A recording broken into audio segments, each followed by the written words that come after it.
How to repair database via phpMyAdmin in cPanel. Let's learn how to repair database. Click phpMyAdmin.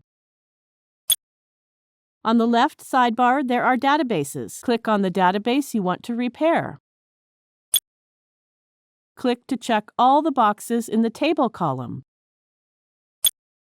Now click on the drop-down list and select Repair Table. It shows OK for the table which has been repaired. It might give an error message for a few tables. Now you know how to repair the database. Thank you for watching.